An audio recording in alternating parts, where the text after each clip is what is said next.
गणित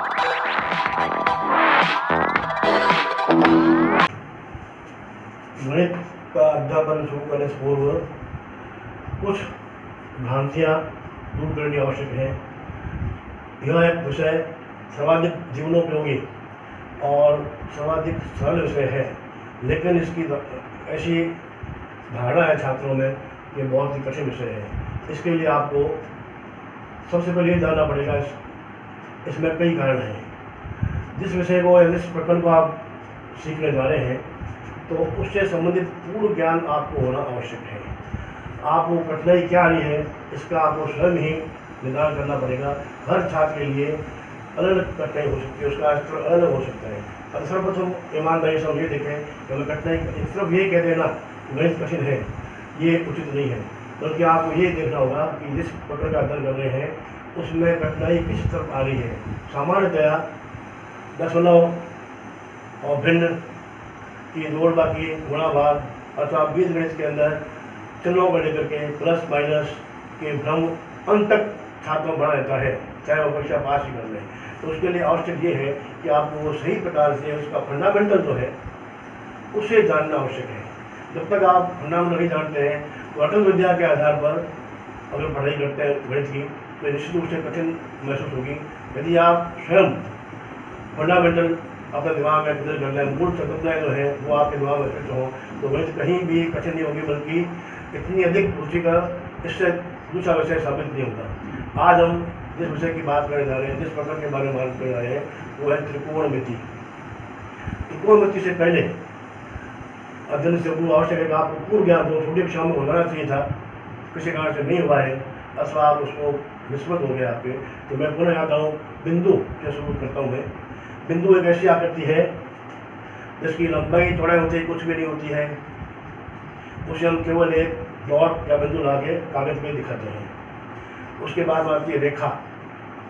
दो बिंदुओं को मिलाने वाली जो है आकृति उसे रेखा अथवा भुजा भी कहा जा सकता है। दो भुजाओं या रेखाओं के बिना कोई आकृति का निर्माण नहीं होता है। इसके बाद आता है कोण, बोलता हूँ जिसको हम कहते हैं कोना। ये कोना कहते हैं आप दिमाग में हो जाएगा। कोना क्या होता है? जहाँ कमरे की दो दीवारें मिल रही हैं, जहाँ दो रेखाएं मिल रही हैं, वो होता है कोना, कॉर्नर। उसी को गणित की भाषा में कहते हैं कोण। अब आप स्वयं देख सकते हैं कि कोना में कोण में कितना सामंजस्य आपस में। यदि आप कोई चीज़ ध्यान होता है, आप कोण कोण करते रहेंगे तो भूल जाएंगे कोण क्या होता है, समझना पड़ेगा हमारे को। कोना याद है आपको तो कोण से अपना हो जाएगा। इसके बाद आता है त्रिभुज। नाम तो रखे गए, दो भुजाओं से कोई आकृति बनती नहीं है, कम से कम तीन भुजाएं होनी मिली जरूरी है, तब किसी आकृति निर्माण होता है। सबसे पहले आकृति आगे आती है त्रिभुज। त्रिभुज जो है उसका नाम क्या रखा गया, आपको नाम स्पष्ट है, त्रिभुज। तीन भुजाएं उसकी, और साथ उसमें तीन कोण भी हैं, उसको त्रिकोण भी कहा जाता है, त्रिभुज भी कहा जा सकता है। इसी प्रकार से अगली आकृतियाँ जाएगी। चतुर्भुज तो स्पष्ट हो गया, चार भुजाएं होंगी और चार भी कोण होंगे उसके अंदर। पंचभुज, षटभुज, आगे इस प्रकार आप देख सकते हैं, सतभुज, अष्टभुज, चलता दशभुज, नवभुज, चलता रहेगा। ये आकृतियों के नामकरण हो गए सर आपके। इसमें अब आगे की बात आती है कि नाम कैसे रखा जाए। जैसे कोण है तो कोण का नाम कैसे रखें हम?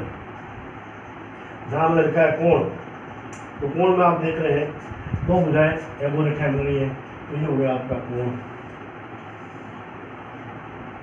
इसका नाम रखा हमने भुजा ए बी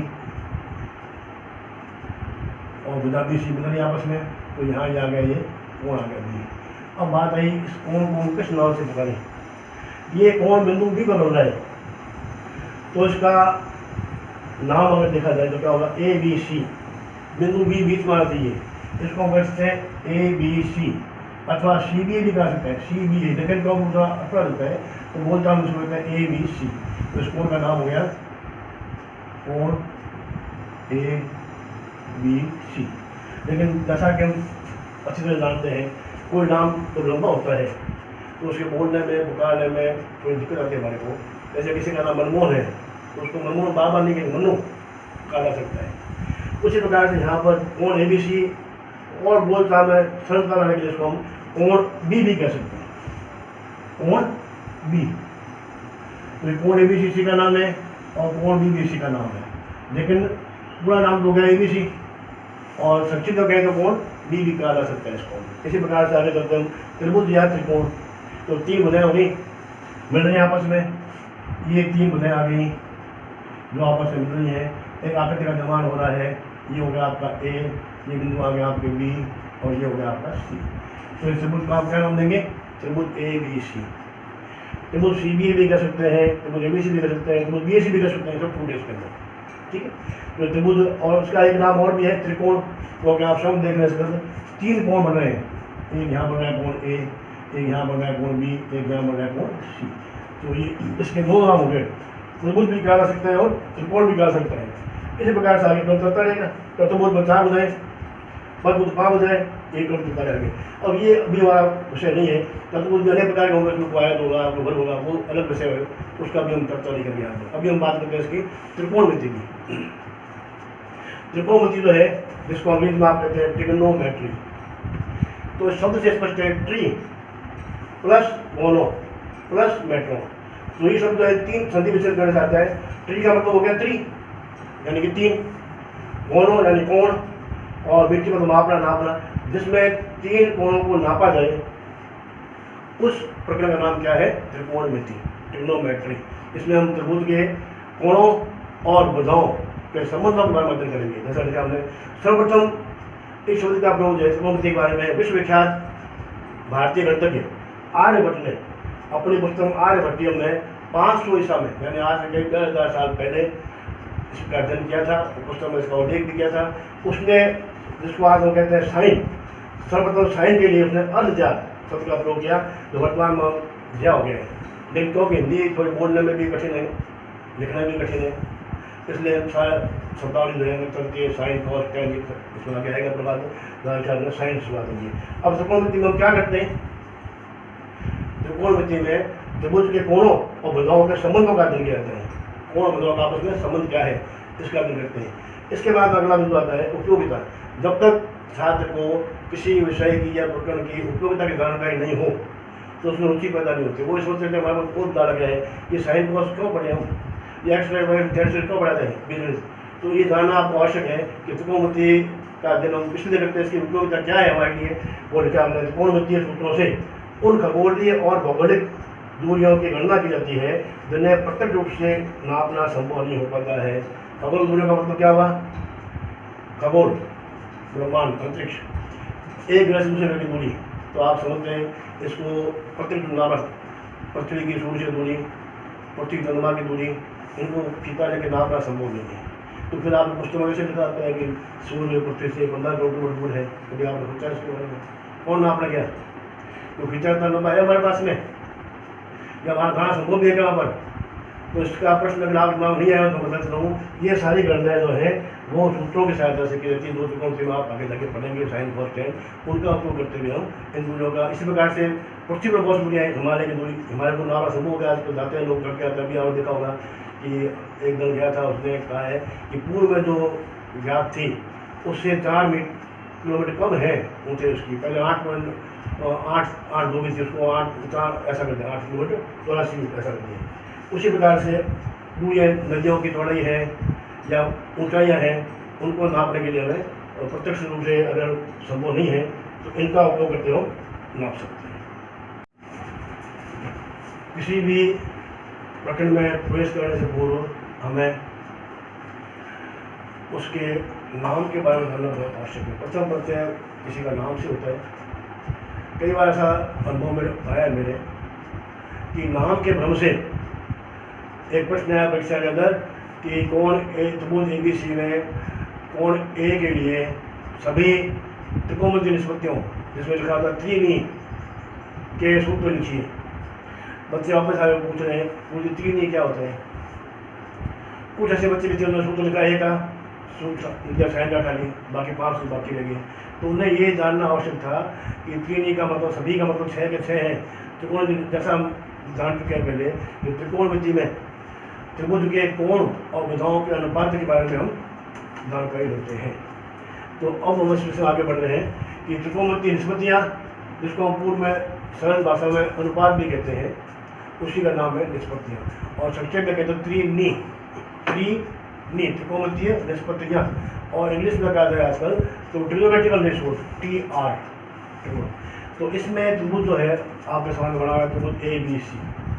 त्रिभुज ABC में हम ये देखेंगे कि सबसे पहले आता है साइन। जैसा कि हमने पूर्व में जानकारी दी है कि साइन का उपयोग क्या कहते हैं, आर्यभट्ट जो विश्वविख्यात गणितज्ञ था भारत का, उसने सर्वप्रथम आर्यभट्टियम अपना जो पुस्तक है उसमें उल्लेख किया है समुद्रज्या का, जिसको हम कहते हैं साइन। तो साइन का सूत्र जो है वो कितना है, आपके त्रिभुज की जो आप लिखा हुआ है, त्रिभुज की तीनों भुजाएं जो है त्रिकोणमिति के लिहाज से उसके सबके अलग अलग नाम रखे हुए हैं। किसी को हम कहते हैं, सबसे पहली बात ये जाननी आवश्यक है कि त्रिकोणमिति केवल समकोण त्रिभुज में ही लागू होती है, और ये याद रखना बहुत आसान है। क्यों कि इसमें नाम आएंगे भुजाओं के लंब, आधार, कर्ण। तो कर्ण की पहचान क्या होगी, जो 90 के सामने है। तो 90 कोण नहीं है त्रिभुज के अंदर, तो कर्ण कहाँ से आएगा उसके अंदर। इसलिए इस बात को आप गांठ बांध लीजिए कि त्रिकोणमिति केवल और केवल समकोण त्रिभुज लागू होगी, उसमें 3 भुजाएं जो हैं उनमें लंब, आधार, कर्ण। तो सबसे पहले हम देखते हैं लंब किस भुजा को कहा जाएगा। त्रिभुज आपके सामने दिखाई दे रहा है ABC। तो त्रिभुज में लंब की पहचान होती है विचाराधीन कोण, जिस कोण की आप बात कर रहे हैं उसके सामने की भुजा जो है उसको हम कहेंगे लंब। जिस कोण की बात की जा रही है, यदि आप कोण A की बात करते हैं तो भुजा BC लंब हो जाएगी। इसी प्रकार से अगर आप कोण C की बात करते हैं तो भुजा AB लंब हो जाएगी। इसका मतलब आप समझ गए कि लंब जो है बदलता रहता है, कोण के अनुसार चेंज होता रहता है। लंब की आपको सीधी बात याद रखनी है कि जिस कोण के बारे में आप विचार कर रहे हैं, जिसका निर्णय कर रहे हैं, उसके सामने की भुजा कौन सी, उसको तो वो कहलाएगी लंब। इसी प्रकार से दूसरी भुजा आती है आधार। तो जिस कोण की हम चर्चा कर रहे हैं उसकी संलग्न भुजा जो है उसको हम कहेंगे आधार। और नंबर 3 आती है कर्ण। तो कर्ण जो है बहुत ही आसान याद रखना कि कर्ण की पहचान बदलती नहीं कभी। जैसे लिखा है देखो, लंब बदलता रहता है कोण के अनुसार, आधा बदलता रहता है, लेकिन कर्ण हमेशा उस त्रिभुज के अंदर अपरिवर्तनशील है, चेंज नहीं होगा। ये इसकी पहचान क्या होगी, जो 90 के सामने समकोण के सामने में, और समकोण में एक ही बनेगा, समकोण में एक ही समकोण बनेगा, दो नहीं बन सकते कभी। समकोण त्रिभुज में 2 समकोण कभी किसलिए नहीं बन सकते, क्योंकि पहले पूर्व कक्षाओं में हम ये जान चुके हैं कि त्रिभुज के तीनों कोणों को मिला करके 180 होता है। यदि उसमें 2 कोण समकोण हो गए, मान लीजिए काल्पनिक, तो उनकी जोड़ 180 होगी, तो तीसरा कोण जुड़ी हो गया। ये संभव ही नहीं है, तीसरा कोण बना ही नहीं, यानी आकृति बनी नहीं। तो ये आपको याद रखना, समकोण त्रिभुज में केवल और केवल एक कोण ही समकोण हो सकता है, बाकी 2 न्यून कोण होंगे 90 से कम, उन दोनों की जोड़ 90 आएगी। तो ये समकोण जो आपने देखा है वो बदलेगा नहीं। उसके सामने जो भुजा है वो है कर्ण, तो बदलेगी नहीं कभी। जब कोण नहीं बदला 90 का तो भुजा चेंज नहीं था। A की बात करें कोण, या B की बात करें कोण B की, अथवा कोण C की बात करें, लेकिन जिस त्रिभुज की हम बात कर रहे हैं उसमें AC जो है यानी कोण B 90 का है, उसके सामने वो AC सदैव कर्ण ही रहेगा। AB और BC जो है कभी लंब बढ़ सकते हैं, कभी आधार बढ़, लेकिन वो कभी चेंज नहीं होगा। इसको याद रखने के लिए मैं आपको उदाहरण दे सकता हूँ, एक कुंती पुत्र कर्ण को याद कर लीजिए आप। लगभग सभी इससे परिचित हैं, कुंती पुत्र कर्ण। तो उसके बारे में 2 चीज़ थी, एक तो वो पांडवों का सबसे बड़ा भाई था।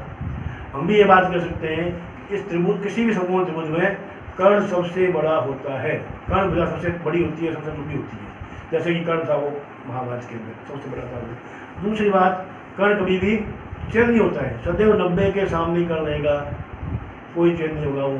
जैसा हम ये बात जानते हैं कि वो कर्ण जो था उस कथा के अनुसार उसने अपना पक्ष चेंज नहीं किया, उसको मालूम था कि मैं उनका भाई हूँ, बड़ा भाई हूँ, और धन का पक्ष जो है वो पांडवों का है, लेकिन उसको ज्ञात था। उसको बदलने के लिए भगवान श्री कृष्ण स्वयं गए कि तुम उधर मत जाओ, उधर आओ। उससे बड़ा कौन हो सकता है, उसने चेंज नहीं किया, सब कुछ जानते हुए भी। और उसकी माँ कुंती स्वयं गई उसको बताया कि तुम मेरे सबसे बड़े बेटे हो और अपने भाई से लड़ाई मत करो, सके भाई तुम्हारे ये बताया तो, लेकिन वो चेंज हुआ क्या, नहीं हुआ। तो उसको याद रखना बहुत आसान है, जैसे लिखा है कर्ण ने कुंती पुत्र, याद रखो के बना लो आप, के कर्ण कुंती पुत्र। सबसे बड़ी वजह होती है कर्ण, और कभी चेंज नहीं होती है त्रिभुज के अंदर। अब इसको आगे लेते हैं, त्रिकोणमिति परिवार की बात करते हैं। किसी व्यक्ति को जानने के लिए सिर्फ नाम जानना पर्याप्त नहीं है, बल्कि उस सारे रिश्ते नाते भी जानने आवश्यक है। परिवार में नाते रिश्ते होते हैं, कोई भाई होता है, कोई भतीजा होता है, कोई भांजा होता है, कोई मामा होता है, चाचा होते हैं, उन सबको भी आपस में जानना जरूरी है। कन्फ्यूजन नहीं, चाचा को भतीजा कहते हैं और भतीजे को चाचा बना दें, जी भी उचित नहीं है। तो जी भी एक परिवार है, त्रिकोणमितीय परिवार, इसमें मेंबर है 6। इन 6 मेंबर से आप देखिए 2 से परिवार शुरुआत होती है हमेशा। सबसे पहला मेंबर इसका कौन है? साइन। तो साइन थीटा सबसे पहला हो गया। तो साइन थीटा का सूत्र क्या बनेगा आपका? लंब बटा कर्ण। सूत्र जो है वो गणित में मंत्र का काम करते हैं, इसलिए आपने देखा मैथ्स मंत्र आई है। अब कई बार अक्सर छात्र पूछते हैं कि ये सूत्र याद कैसे करें। सूत्र याद करने के लिए आपको सवाल करने पड़ेंगे, और सवाल करने के लिए आपको सूत्र याद करना पड़ेगा। जितने अधिक सवाल आप जितनी समझ याद करोगे सूत्र आपको याद होता जाएगा। सीधी बात है। सबसे बड़ी बात है साइन, तो उसका सूत्र होगा लंब बटा कर्ण। संक्षेप में बोले याद करने का एल बटा के। इसी प्रकार दूसरा गया कॉस, आधार बटा कर्ण, ए बटा के। ये 2 सूत्र हो गए, साइन और कॉस। कॉस से दिमाग में बहुत भर देते हैं लोग, 6 सूत्र हैं, कैसे याद करें हम। और फिर कौन है अलग, फिर कौन भी अलग, कौन से अलग, 18 हो गए भाई, ऐसा नहीं है। ये 2 ही है, साइन और कॉस। इन 2 से ही आपको आगे चलना है, उनका संबंध भी याद रखना जरूरी है। बहुत सरलता से याद हो जाएगा आपको कि साइन और कॉस 2 है, लंब बटा कर्ण, आधार बटा कर्ण। और उसके बाद नंबर क्या आता है? टेन। उसको हम क्या कहते हैं? टेन। तो टेन जो है वो अपना आप नया नहीं है। टेन का मतलब क्या? Sine upon cos. Sine theta में कॉस थीटा का भाग देने से क्या बन जाता है? टेन बन जाता है। अब शुद्ध साइन का सामने लिखा हुआ है लंब बटा कर्ण, और कॉस का भी लिखा हुआ है क्या? आधा बटा कर्ण। एल बटा के, ए बटा के। तो एल बटा के में भाग होगा आप ए बटा के का, तो आप जानते हैं नियम के अनुसार उल्टा हो जाएगा, नीचे वाले भिन्न है हर उल्टी हो जाती है। यहाँ पर इंटू के बटा ए, के कट जाएगा आपस में, क्या रहेगा? एल बटा ए हो जाएगा, एल बटा ए आ गया। ये क्या बन गया? आपकी 10 बन गया। तो 10 के लिए आपको जानना जरूरी है कि 10 अपना आप लोग को अलग से नहीं है, 10 साइन बटा कॉस है। ये तीसरी निष्पत्ति आ गई। पहली निष्पत्ति आ गई साइन थीटा, दूसरी आ गई कॉस, तीसरी आ गई 10। तो 10 कहाँ से है भाई? साइन में कॉस का भाग जैसा है 10, सूत्र बढ़ गया उसका एल बटा ए। ये 2 से 3 हो गई। पहले 2 थे साइन और कॉस, उसके बाद में क्या हो गया? एक और आ गया तीसरा 10। 10 कहाँ से है? साइन बटा कॉस। साइन थीटा में कॉस थीटा का भाग देने से आता है टेन थीटा। अब भाग देने में आपको ये ध्यान रखना है कि थोड़ा सावधानी से काम करें। कई बुद्धिमान व्यक्ति क्या करते हैं? साइन थीटा बटा कॉस थीटा, थीटा कट गया आपस में, ऊपर नीचे, ऐसा हमने सीखा है। नहीं, यहाँ थीटा अलग से कोई चीज़ नहीं है, थीटा कोण का संकेत है। थीटा लिखने का अर्थ नहीं है, साइन लिखने का अर्थ नहीं है। साइन के साथ थीटा लिखेंगे तो उसका इसको पूरा पढ़ेंगे साइन ऑफ थीटा, पूरा क्या पढ़ा? Sine theta, sine of theta, angle theta जो है उसका साइन, एंगल थीटा का और इस तरह से। तो साइन थीटा थीटा अलग से कोई नहीं है और साइन अलग से कुछ भी नहीं है, ठीक है। तो साइन में कॉस आदर्श क्या आता है आप लोगों ने? टेन आदर्श है। कितने हो गए? 3 हो गए।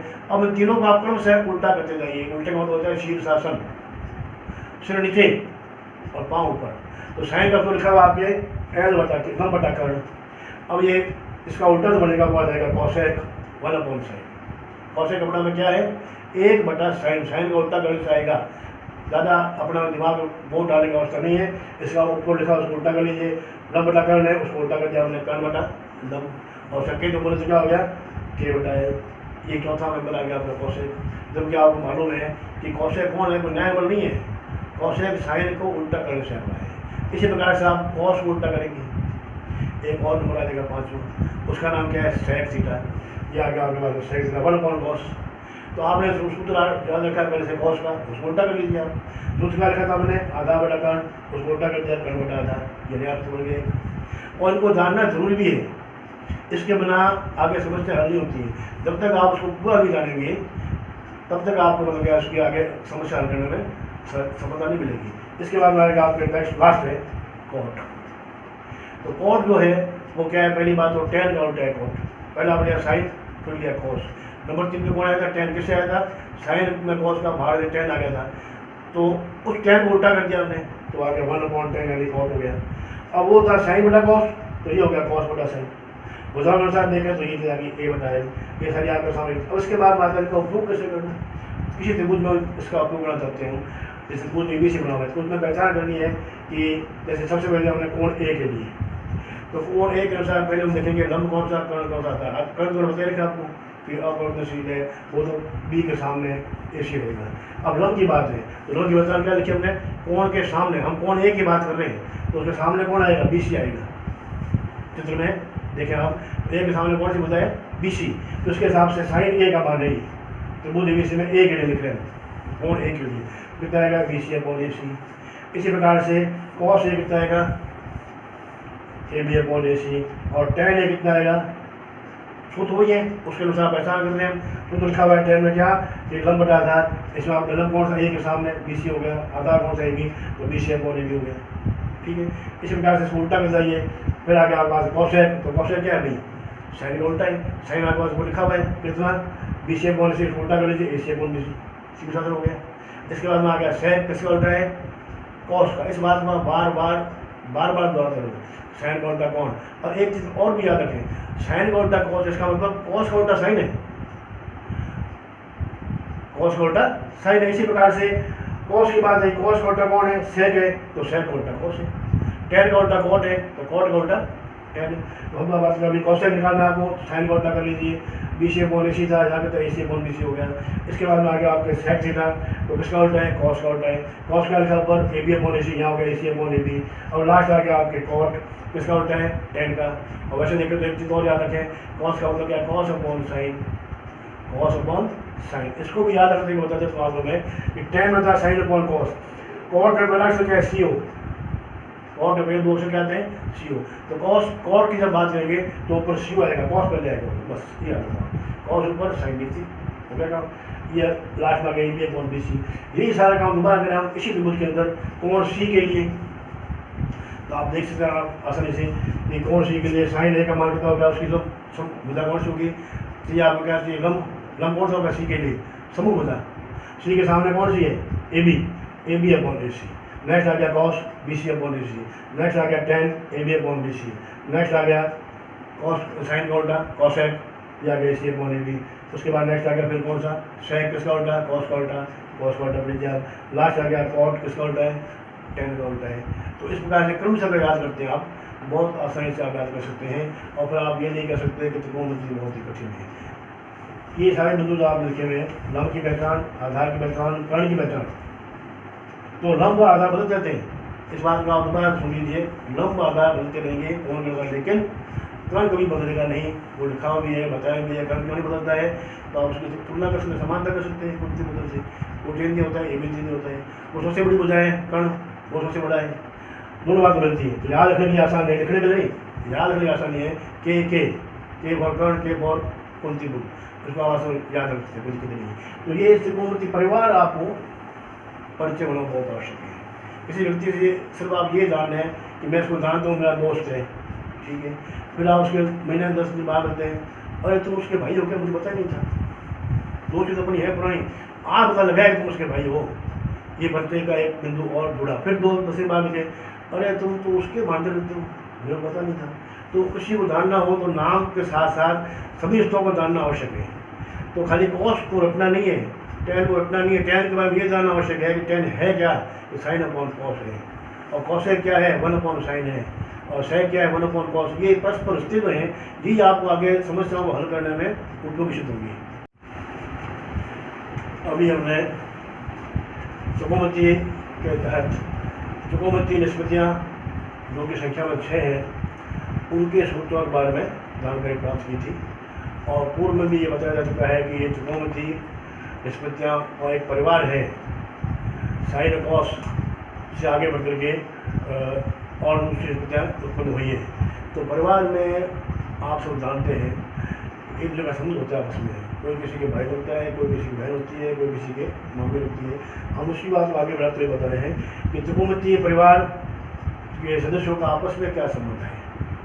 इसके लिए सबसे पहले हमें त्रिभुज एबीसी की ओर देखना होगा, जिसमें कोण भी समकोण है, और हम विचाराधीन कोण हमारा जो कोण सी है उसके अनुसार हमने इसमें अंकित किया है कि कोण सी को यदि हम आधार मानते हैं तो उसके समूह भुजा ए बी लंब हो गई, और उसके लिए आधार हो गया बी सी, और कर्ण सदैव किसी तरह से बी के सामने अर्थात बी सी हो गया, कोण ए सी भुजा हो गई।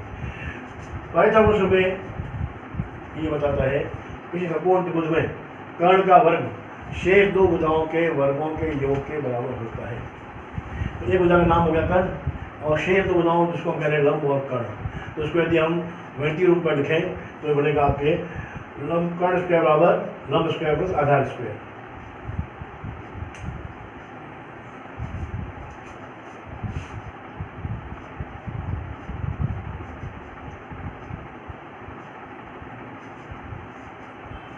कर्ण स्क्वायर बराबर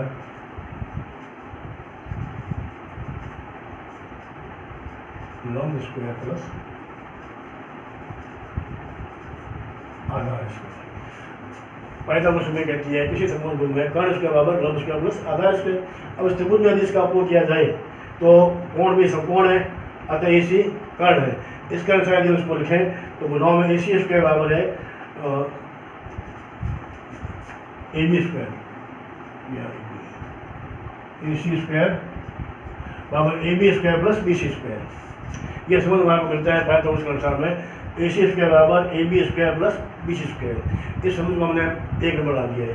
अब इसमें क्रमशः हम देखते हैं, पहले AC स्क्वायर का भाग दिया हमने, पूरे व्यंजक में जो ऊपर लिखा हुआ है उसमें भाग दिया गया AC स्क्वायर का। तो AC square upon A square बराबर AB square upon AC square plus BC square upon AC square. ये AC स्क्वायर क्या आपस में तो एक और पीछे बच गया। अब इसको चेंज करें हम तो त्रिकोण की अनुपात के रूप में लिखें इसको, तो एक बराबर है ये हो गया sine square theta plus cos square. एक सूत्र प्राप्त हो गया हमारे को, साइन स्क्वायर कॉस का संबंध आ गया। इसी प्रकार से पुनः यदि इस संबंध में एक में भाग लेते हैं हम AB स्क्वायर का भाग देने पर, तो AB square AC square upon AB square plus AB square upon AB square plus BC square upon AB square. और यहाँ आ जाएगा आपके ये AC अपॉन AB हो गया कॉसेक थीटा, ये कट गया आपस में 1 प्लस tan स्क्वायर, एक नया संबंध प्राप्त हो गया हमारे को, कॉसेक थीटा बराबर 1 प्लस tan स्क्वायर थीटा। इसके बाद में एक बदलाव और इत्यादि में कौन से वो BC स्क्वायर। तो नंबर 1 में फिर हमने भाग दिया इसका BC स्क्वायर का, तो यहाँ आ गया AC square upon BC square equal to AB square upon BC square plus BC square upon BC square. और कटने के बाद में तो आपके AC अपॉन BC का मतलब होगा sec square theta plus AB upon BC tan square theta plus A। तो ये तीन समझ हमारे पास रहता है आपस में, जिनको हमने रखा है। पूर्व में क्योंकि हमने नंबर डाल के अच्छा है साइन थीटा का सूत्र हो गया साइन कॉस tan, नंबर 3 हो गए। चौथा साइन कोल्टा आ गया कॉसेक, फिर कॉस कोल्टा आ गया सेक पाँचवा, और छठे में आ गया tan कोल्टा कोल। वो 6 सूत्र हमने पहले टेबल में अंकित किए हुए थे। और उसके बाद में आगे 3 क्रम आ जाते हैं 7, 8, 9। नंबर 7 में आता है sine square theta plus cos square theta बराबर 1। थीटा का मान चाहे कुछ भी हो, कोण का मान 0 से लेकर कहीं बदल सकता है, उन सब के लिए बात लागू होगी कि sine square theta plus cos square theta बराबर 1। इसके बाद आता है number 8 1 plus tan square theta बराबर सेक स्क्वायर थीटा और 1 प्लस कॉस स्क्वायर थीटा बराबर कॉसेक स्क्वायर थीटा।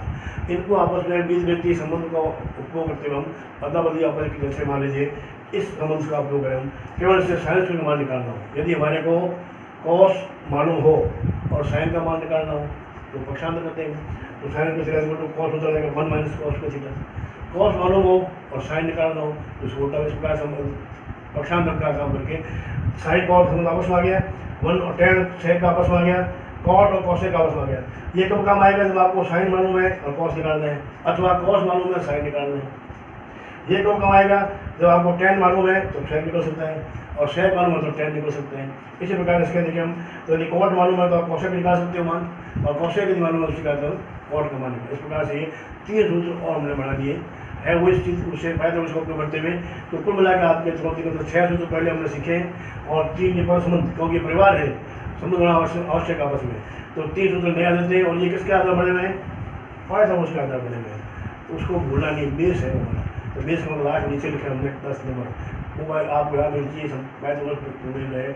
लागू होती है केवल संपूर्ण बुद्ध में, इसलिए त्रिकोण का लागू केवल संपूर्ण लागू होगी, और वो होगी संपूर्ण कर्ण का वर्ग शेष 2 भुजाओं के वर्गों के योग के बराबर होता है। इसी आधार सारे बने हुए हैं।